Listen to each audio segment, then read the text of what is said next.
It is great to be back.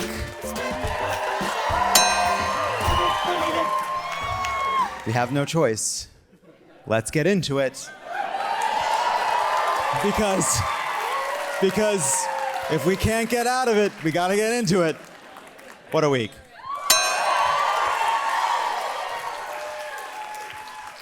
The first presidential debate was last night, and if you saw it, you know that it was a catastrophe.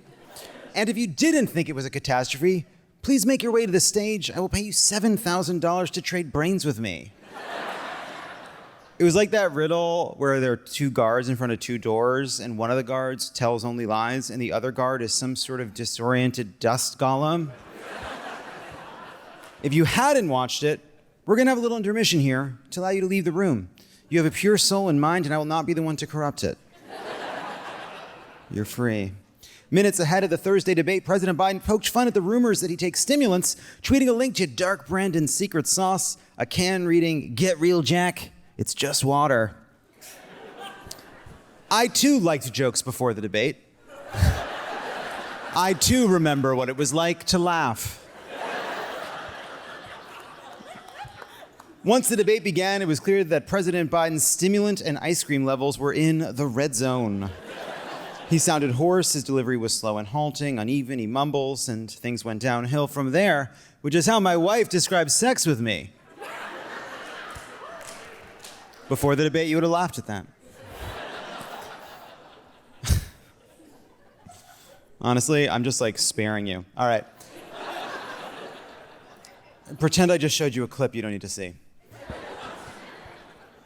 Look, sometimes a horse breaks slow out of the gate, but manages to pull out a win with a huge burst of speed in the home stretch. Just a fun fact about horses, doesn't actually apply in this case, but what beautiful animals, so hard to draw.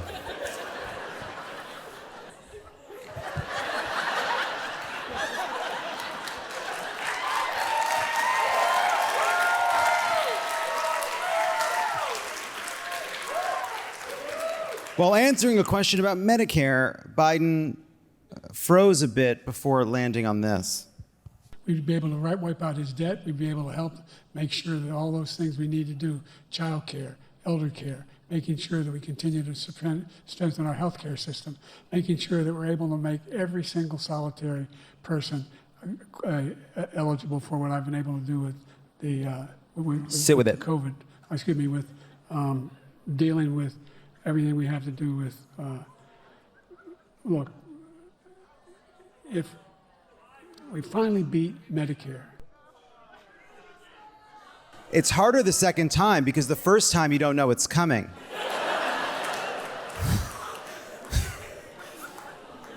I know that was tough, but I have an idea. It's gonna be okay. Can we try it again with some music?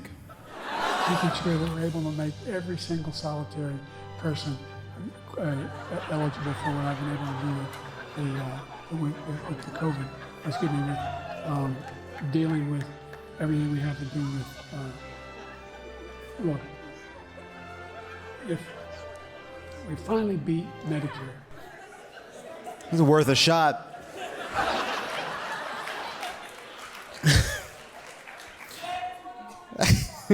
Of course, this isn't just about how Biden sounded. This is about his inability to push back on Trump in any coherent way, or an incoherent way. After Trump lied about health care or child tax credits or the border or veterans, if Biden would have drifted down in aerial silks and performed Pink's "So What" suspended over the crowd, I wouldn't have understood why, but I would have at least felt like I was in good hands. And there were so many opportunities. Trump gave him so many opportunities. Joe Biden was like a man standing in front of a whack-a-mole game, his hands empty, occasionally whispering, "There's one."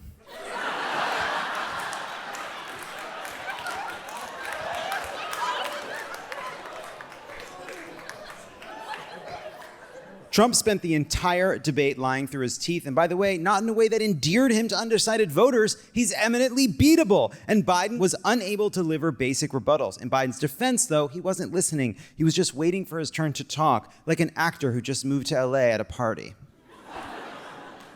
That would have killed in LA. Trump also falsely claimed. You know what the cool thing about doing this show is? There's nothing I can do to fuck up that won't look better than what we saw yesterday.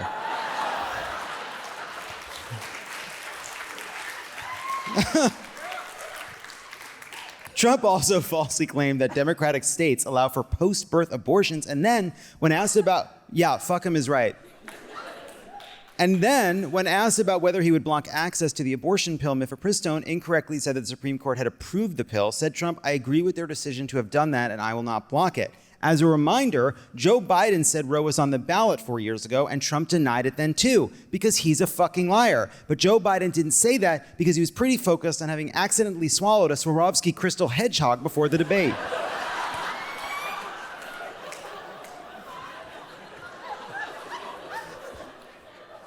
What's the story there?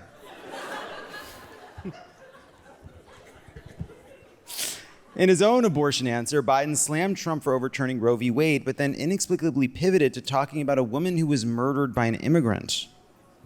The fact is that the vast majority of constitutional scholars supported Roe when it was decided. All right, you know what? Roe. I'll take the note. Let's skip it. Politically, pivoting from abortion to immigration, as Joe Biden did here, is like sitting down to a beautiful meal at your favorite restaurant and eating the fucking wine glass.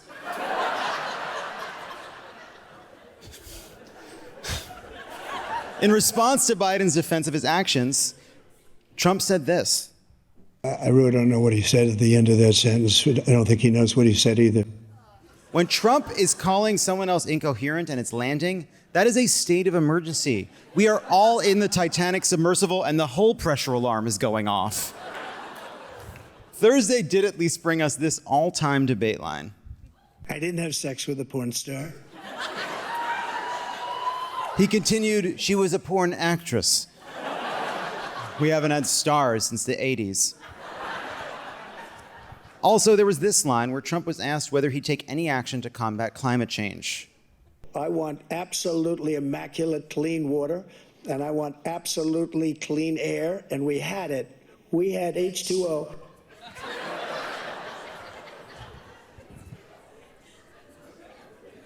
That's the person who won the debate. Which is somehow scarier than climate change itself.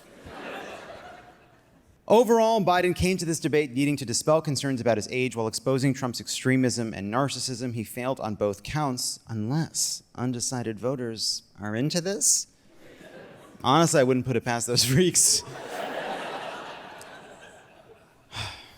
Biden was asked a question about his age, and even in a question about his age, he somehow wound up rambling about computer chips in South Korea. He sounds like me in therapy getting asked about my own worst flaws. All of a sudden, I'm yapping about how Michigan needs newer bridges. After Trump once again bragged about acing his cognitive tests, he and Biden got into this extended back and forth about golf. Look, I'd be happy to have a driving contest now. I got my handicap, which when I was vice president, down to a 6.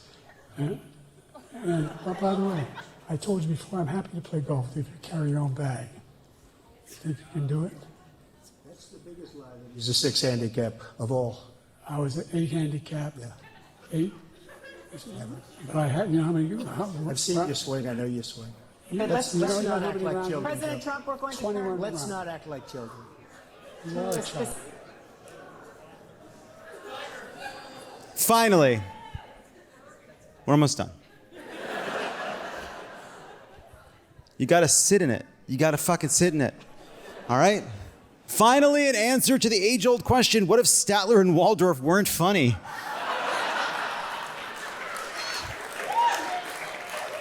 And I say at this point, boys, have at it. They should be golfing. They're 78 and 81 years old. These are the last good golfing years. While Democrats walked away shaken, it's somewhat reassuring that most of us had the exact same reaction to Biden's performance. Oh my fucking God. It's like when you're at a wedding and you know the couple is just definitely gonna get divorced, but you don't know if the other people at the wedding know. And then a couple drinks in, somebody finally cuts the tension and turns to you and be like, these people hate each other, this is fucking crazy.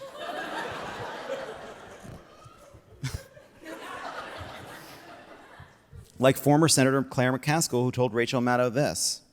There were some moments tonight that all of us were holding our breath.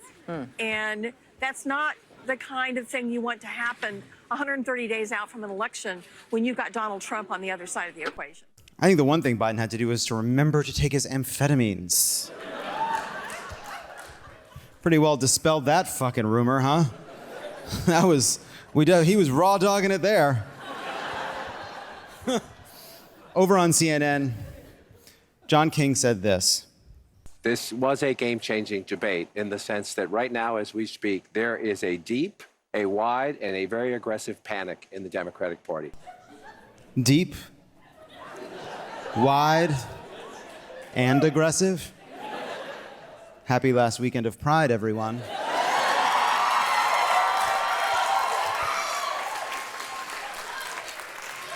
We're Democrats. Our kink is panic, and our safe word, maybe Whitmer.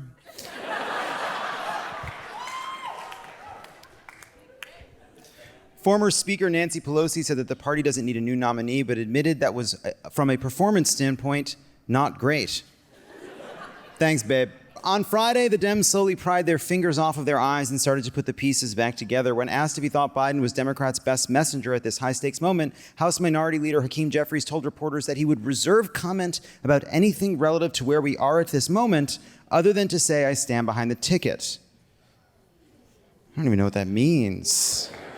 Some pundits tried to blame CNN for Biden's performance, which I personally view as absurd. This is the exact debate format Biden asked for. This is like me trying to blame the Cheesecake Factory waitress for my stomachache because she brought me everything I ordered. Kayla is just doing her job.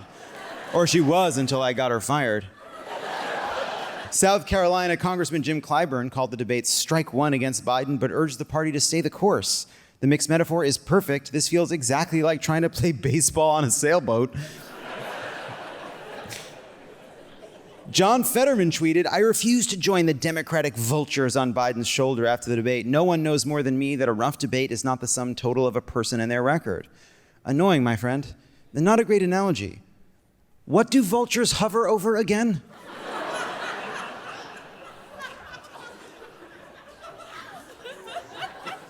We're not vultures. There's nothing in it for us. There's no meat on those bones. At a rally in Wisconsin, Bernie Sanders admonished Trump for lying during the debate, but admitted of Biden, I think the president was not terribly articulate, to say the least, and he was not focused. He did not defend a very strong record. And that is a really excellent point.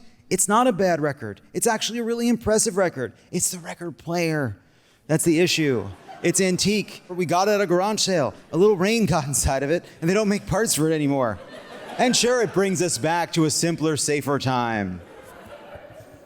And you don't know if a new one will be as good. On Friday, Biden appeared at a campaign stop in North Carolina, and he said this. I know I'm not a young man. State the obvious. I don't walk as easy as I used to. I don't speak as smoothly as I used to. I don't debate as well as I used to. But I know what I do know. I know how to tell the truth. I know right from wrong. And I know how to do this job. I know how to get things done.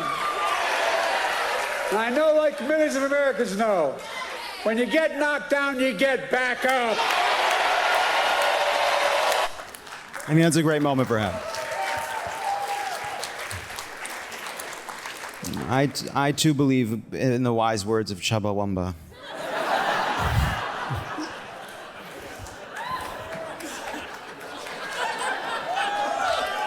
We must all listen. As Brainy Quotes says, Gandhi once said, "We must be the Chumbawamba we want to see in the world." Biden is great in that moment. He's just a completely different guy when there's an audience. I think that was our problem. He needs the energy of a crowd. He's an iPhone 6 running on 1%. Needs that external battery.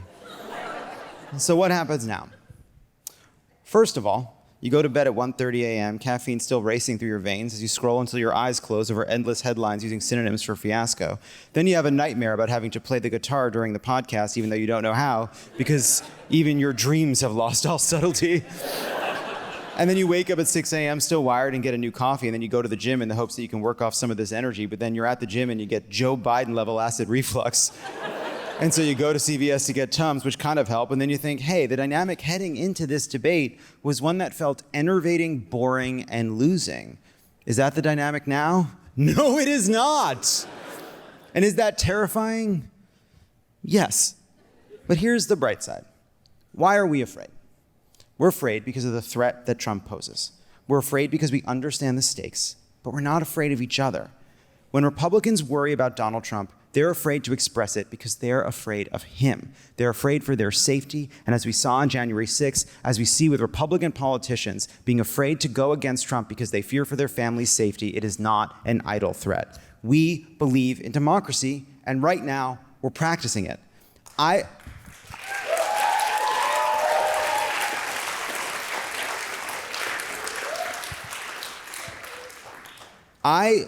think one of the reasons this conversation, though we've had it many times, came to such a stark relief now, is I think on some level we all believe Joe Biden when he says, I've been underestimated. He was underestimated when he was a primary candidate. He was underestimated as a general election candidate. He's underestimated as a president. Joe Biden outperformed my expectations. I believe he played his hand on domestic policy better than any human being could. I truly believe that. I believe Joe Biden did as well as any human being could have done.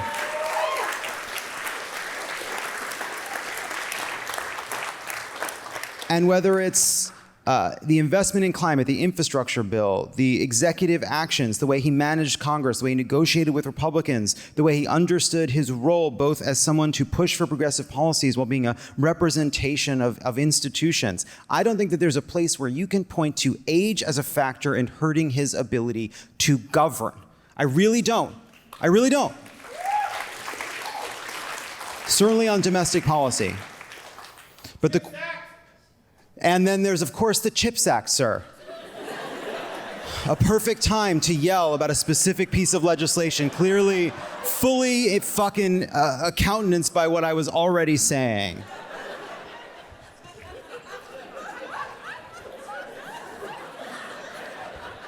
But the most important job that Joe Biden has now as president is to stay president.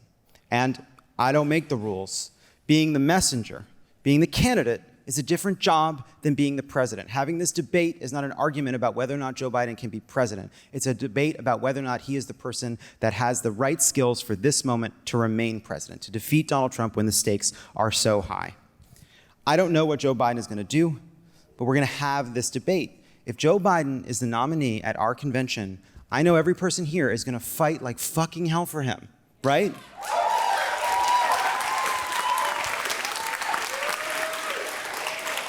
But until that convention, let's have a debate about who the best nominee is. And Joe Biden will either step aside or try to convince us that he's it, and we will not be told, the most important part of this is, we will not be told that this is an idle worry or that we didn't see what we saw at the debate or that we should shut up because Donald Trump is so dangerous. We will be honest because Donald Trump is such a threat.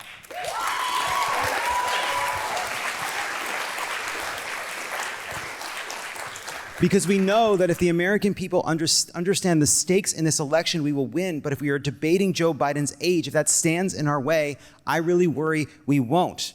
So we will have this debate, and we will do it with the knowledge that while we may not agree on the best path, and we did during the Pod Save America live show, if you were here, we had a debate about whether to stick with Joe Biden or have an open convention. And it was genuinely, like, we could have flipped the side. It was Dan and Tommy said stick with Joe, and Mehdi and Jon were arguing for an open convention. They both did an incredible job. You're listening and it makes a ton of sense. They could have switched sides and had it the other way. There are very decent people who will have different opinions on this, but it doesn't mean either side doesn't understand the stakes or the threat posed by Donald Trump. So I just think that's important. The reality is either path is pretty scary, but there was never a way to get to November without being scared out of our fucking minds. Though at the same time, before we do go this route, we should ask ourselves, do we trust Democrats not to accidentally pick someone even older?